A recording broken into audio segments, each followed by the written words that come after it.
સ્વાધ્યાય 10.3નો 5મો અને 6ઠ્ઠા દાખલાનો ભેગો વિડીયો આપણે. તો આપણે 5મો દાખલો જોઈએ કે શું ચોરસ પ્રિઝમ એ સમઘન જેવો જ હોય છે, આવું સમજાવવાનું છે. બરાબર છે. હંમેશા ચોરસ પ્રિઝમ એ સમઘન જેવો જ હોય છે. તો આપણે તમે પ્રિઝમને વિચારો તો જેનો પાયો ચોરસ હોય એને આપણે ચોરસ પ્રિઝમ કહીએ. પછી તે એ ઊંચાઈમાં વધારે પણ હોઈ શકે. એટલે હંમેશા ચોરસ પ્રિઝમ એ સમઘન જ હોય એ શક્ય નથી. ક્યારેક એ લંબઘન પણ હોઈ શકે. એટલે આપણે ના લખવું પડે કે ના ચોરસ પ્રિઝમ એ માત્ર સમઘન જ જેવો જ હોય તે જરૂરી નથી. ક્યારેક તે લંબઘન આકારમાં પણ હોય છે. સમઘન એટલે શું કે લંબાઈ, પહોળાઈ અને ઊંચાઈ બધું એનું સરખું થાય. દાખલા તરીકે આપણે આવી આકૃતિ આમ દોરીએ કે ભાઈ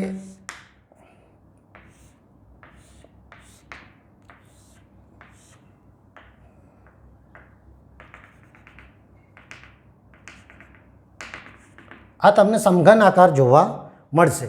બરાબર. પણ એવું જરૂરી નથી. ઘણી વખત તો આને પણ આપણે પ્રિઝમ કહીશું.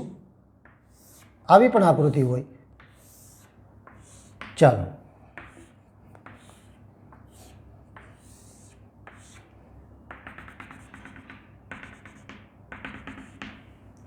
આને પણ આપણે પ્રિઝમ કહીશું. પરંતુ આ કેવો થશે? લંબઘન થશે. શું કામે? કે એની લંબાઈ વધારે છે. બરાબર. એટલે હંમેશા ચોરસ પ્રિઝમ એ સમઘન જ હોય એવું જરૂરી નથી. સમઘન કોને કહીશું આપણે? કે લંબાઈ, પહોળાઈ અને ઊંચાઈ આ બધું જ બધાના માપ સરખા હોય એને આપણે સમઘન કહીશું. એટલે એ પ્રિઝમ તો છે પરંતુ સમઘન જ હોય જરૂરી નથી. ઘણી વખત ચોરસ પ્રિઝમ છે.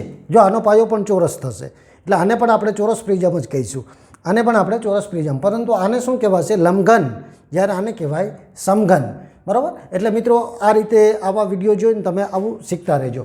એના પછીનો દાખલા નંબર 6 એવો છે કે યુલરનું સૂત્ર નીચેના ઘનાકાર માટે તપાસો. આપણે યુલરનું સૂત્રની અંદર મિત્રો તમને ખબર છે એફ, વી અને ઈ આ ત્રણ વસ્તુ એટલે કે ધાર, શિરોબિંદુ અને ફલક આ ત્રણ વસ્તુ આપણે પહેલાં લખવાની છે. તો સૌથી પહેલાં આમાં આપણે એફ લખીએ. એફ એટલે ફલક. ફલક એટલે કે બાજુ. આમાં બાજુ કેટલી થશે? તો કે એક તો તળિયાનું ને એક મથાળાનું. બરાબર છે. આ બે તો થઈ ગઈ. બીજું આ જો પંચકોણ છે. આ 1, આ 2, આ 3, 4 ને આ 5. 5 બાજુ. 5 આ થશે અને 1, 2, 3, 4 અને 5 આ થશે. એટલે ટોટલ બાજુ આની કેટલી થાય છે? એક આ બાજુ, 2, 3, 4, 5. 5 એક તળિયાનું અને એક મથાળાનું. એટલે ટોટલ બાજુ કેટલી થાય? 7 બાજુ તમને જોવા મળશે. ત્યાર પછી આપણે શિરોબિંદુ લઈએ. દાખલા તરીકે વી. વી કેટલા છે આના? વી એટલે શિરોબિંદુ. શિરોબિંદુ એટલે કે બે ધાર જ્યાં ભેગી થતી હોય. તો જો 1, આ 2, આ 3, આ 4, આ 5. 5 ઉપર અને 5 નીચે. એટલે કેટલી થશે? 10 ઈ. હવે ધાર કેટલી છે આની? તો ધાર તમે મિત્રો જોઈ શકો કે આમાં ધાર કેટલી થશે? તો જો 1, 2, 3, 4 અને 5 ઉપર પંચકોણ બને એટલે 5 એ 5 નીચેની, 10 અને 5 ઊભી. એટલે ટોટલ કેટલી ધાર આપણને જોવા મળશે? 15 આપણને ધાર એની જોવા મળશે. બરાબર છે. અહીંયા 15 ધાર આપણને જોવા મળે છે. આના ઉપરથી તમે કહી શકો. હવે આપણને યુલરનું સૂત્ર નીચેના ઘનાકાર માટે તપાસો. હવે આ ત્રણ વસ્તુને યુલરના સૂત્રમાં આપણે મૂકવાનું છે અને જવાબ બરાબર 2 આવે તો આપણે સાચા, નહીંતર આપણી ગણતરીમાં ગમે ત્યાં ભૂલ છે. હવે યુલરનું સૂત્ર શું હતું?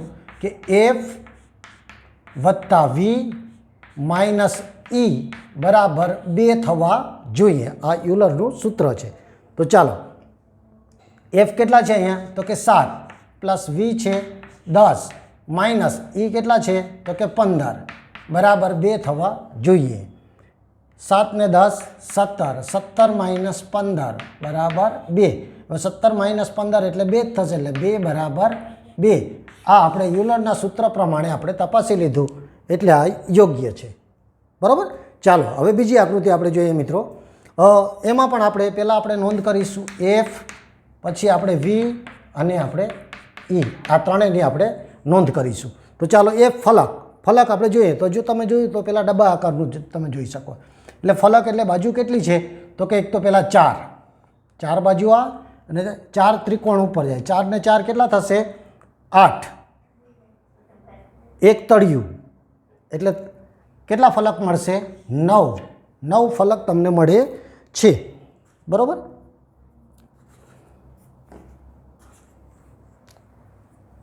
ચાર બાજુ, એક તળિયું અને 4 ઉપર એટલે 9 થયા. હવે વી શિરોબિંદુ કેટલા છે? તો જો 1 આ 2 આ 3 4 4 અહીંયા નીચે, 4 અહીંયા, 4 ને 4 8 અને 1 આ 9. શિરોબિંદુ પણ કેટલા મળ્યા? 9. હવે ઈ એટલે આપણે ધાર ગણવાની છે.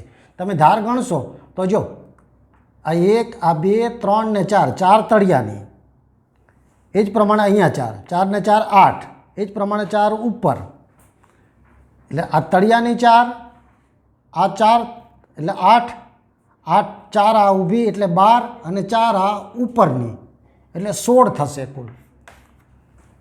ધાર આપણને કેટલી મળી? 16. હવે આપણે યુલરનું સૂત્ર લખીએ તો યુલરના સૂત્રની અંદર શું હતું કે એફ પ્લસ વી માઇનસ ઈ બરાબર 2. તો જો એફ કેટલા છે? તો કે 9, વી 9 માઇનસ ઈ 16 બરાબર 2. 9 ને 9 18, 18 માઇનસ 16 બરાબર 2, એટલે કે આ 2 બરાબર 2. અહીંયા પણ આપણો હિસાબ બરાબર છે. તો મિત્રો યુલરનું સૂત્ર પણ તમને શીખવા મળ્યું, અને આ જોઈ આ રીતે તમે એને એફ વી અને ઈ તમને કઈ રીતે આપણે ગણતરી કરી શકીએ એ પણ આ વિડીયો જોઈને ખબર પડી હશે. આ રીતે વિડીયો જોઈ આવા દાખલા શીખતા રહેજો, લાઇક કરતા રહેજો અને આ ચેનલને સબસ્ક્રાઈબ કરતા રહેજો.